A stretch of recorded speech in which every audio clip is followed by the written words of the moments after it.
ice cream right through there. So all of a sudden, you could get 2,000 or 3,000 calories a day through that sleeve and things, but it's pushed you to eating bad. Not because you're a bad person or my patient is a bad person, but because we've given them this obstruction, this blockage. So that means nothing good can go through there. All of a sudden, against your willpower, you're saying, I think I'll have candy. I think I'll eat junk. Not an apple. Not a banana. Banana plugs it up. And so we see in his patients the sleeves at 5 years. They're gaining weight, they get acid reflux and all this stuff because this is not, in my experience, in my opinion, a good way to get a long-term success.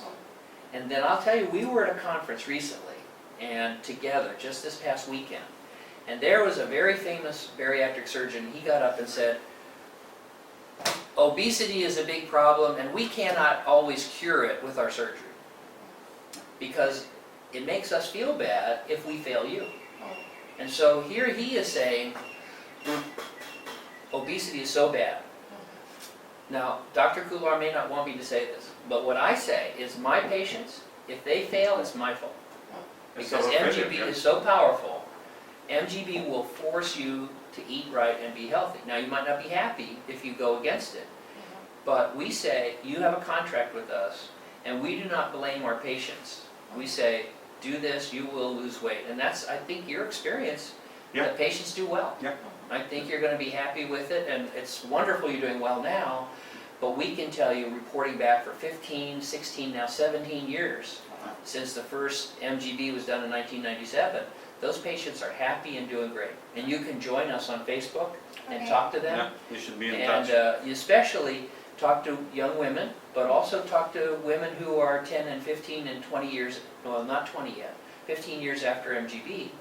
I think you'll find they're a pretty happy group, and they're pretty happy with the choice they made. And you can look for sleeve like that in sleeve groups, because I go and listen to them. I don't hear the 10-year happiness. Yeah, that's a clear difference which you'll notice once you're on the group. So I will again say this is a kind of luxury procedure. You know, this MGB is luxury. See, now you're eating. Within 7 days of surgery, you're eating. Who can believe this? I mean, in the beginning, when I saw my patients eating, I was kind of a bit afraid. They might not do something wrong to their connection. It might not leak. But the leak rate in our series, as Dr. Rutledge, you know, and It's in one your of the best in series, the world. right? His is one of the best in the The world. reason is the low pressure system and the kind of teaching Dr. Rutledge has provided me, how to suture, how to do the anastomosis. And I think that gives us a lot of satisfaction, not only to the patients, but it gives a lot of relaxation to the minds of the surgeons as well, because we can sleep, because I know the procedure is safe. And then for you, it is effective, it is durable. Then on the top of everything, it is reversible as well. So what else I think we can have from a surgery? But it's a kind of machine gun. You need to use it carefully. Yeah. It's very powerful, and you need to be Very cautious. So there are some tricks and traps to using it, the salt, things like that. Yeah. But yeah, I just got a call from one of my patients. She's about 10 years out. She went to Lebanon to have her first MGB and didn't lose much weight because it was a new surgeon there. So she came to me and I did a revision and added to, and now she's in Australia, and she has lost a little too much weight. So she's coming back for revision. So we don't like the fact that she's had 3 operations, one by another surgeon, one by me, and coming back for a third. But if she didn't have MGB, you couldn't adjust it. You couldn't take care of this if that terrible complication happens. And, you know, and so I said, you know, maybe we should just undo it because this is your 3rd time. And she said, no. She says, I'm here in Australia. I went to see a surgeon. He said, I'm going to convert you to a Roux-en-Y. She said, I walked out. I said, no, I love my MGB. I said, okay. So once you're back to your country, you know, one starts thinking that now I'm so far away from my primary surgeon, and if something goes wrong inside, what I'm going to do? So I must tell you that handling of MGB is very easy, because the complications are way less, and even if the complications are there, you already know this, it's just a bit about adjusting what kind of food you need so that your tummy is not angry with you. That's going to happen most of the time. That's the biggest complication we see most commonly. But other things like having an ulcer, having a perforation or a leak, late leak, these horrible complications, generally they come up if you are doing something very wrong, like taking too many cigarettes every day, or too much of alcohol, or taking the painkillers every day. But even if anything wrong goes with you, I think handling MGB would relatively be easy even for a general surgeon if you are being handled anywhere in any corner of the world. Yeah, I've had people come to see me from all over the world, and they'll call me and say, you know, I have an ulcer, I was smoking and taking aspirin and drinking and all this stuff, and they'll say, okay, let me talk to the surgeon. And you say, put a stitch in it, it'll be fine, and they go, oh, okay, there. Because the ulcer surgery is very old. It's going on from last about 130 years. So that way any surgeon can handle the complications, but we wish you don't have any complication, and don't be fearful about that. If you follow our system, our protocol, we wish you don't have any complication. Alright? All the best, Bridget. Thank you very much. Thank you very much. Is there any other questions that we can answer for Thank you that very you much want to for ask? Bridget. No, I think I'm good. You heard Thank enough? you. I've heard We enough. did, You want to talk for we another did ask hour? you the most important question, Bridget. How much did you lose in these 7 days? 11 pounds. 11 pounds. But that's bad. Okay, so we want to say that's, in other words, that's 7 pounds, 11 pounds is too much too fast. And so the risk is that that's water. We know it's not fat because you cannot melt fat a pound a day. That cannot happen. So 11 pounds sounds good, but you need to be cautious because the MGB is so powerful that can take fluid out. Now fluid coming out of your ankles, good.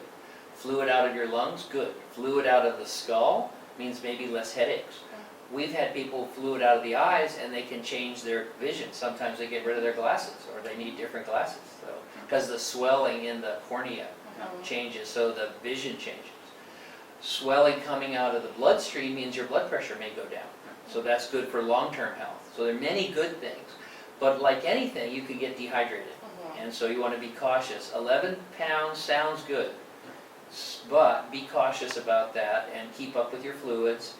The other thing I would say is, I don't know what you feel about this, Dr. Kular, but I have about 2,000 videos where we talk about anemia and fluids and salt and things. So don't hesitate if you want to use those or to talk to other patients of ours or Yeah, yours. I think that's always good. If you have any doubts, just write anemia and mini gastric bypass.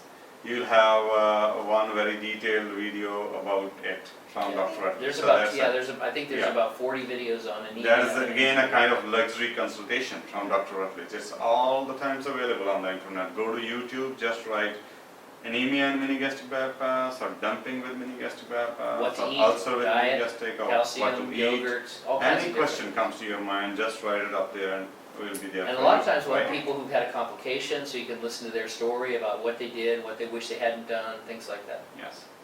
Can I say one more story? Okay. So, a patient comes in and she had a perforated ulcer. It was terrible, we felt bad, and we put a stitch in it, so I came out to talk to the family. And so I said, well, she had an ulcer, we fixed it, and the husband and the son were like, and they said, we want to tell you, we want to talk to you. And I said, well, what? They said, she's been drinking Mountain Dew, which is a drink, Yeah. 7 cans a day. And I said, oh, well, that's not a good thing, and so we'll talk to her. But I think we should let her get over this and let her get better. And her father was really a tough guy. He goes, no, I think we should tell her right now. This is her responsibility. And I said, no, just take it easy. But, so drinking the sodas and things like that are not good. And it was interesting, she did well when she stopped drinking all the kinds of sodas. So. Okay. All right, any other questions you have? No, I think I'm good. Very. Yeah, anytime in future you have any queries, you can just write us an email. And very frequently we might be disturbing you again and again because our follow-up team is very strong, let me tell you. Excellent. One of the strongest in the world. So Yeah. we'll be disturbing you quite frequently and asking you a couple of questions for our own survey so that we be informed about our patients, how they are doing. So that's what we want to do for the rest of the life. We will follow you for the rest of your life. Yep. Even those patients who are 8 years down, we are, in contact with them, and that is how we have very good follow-up rate. Alright, so Alright, sounds better good. would be you just keep me updated every month. You just write one email, at least for the first year, Okay, Right? sounds good. Thank you very much. Bye bye. Mhm.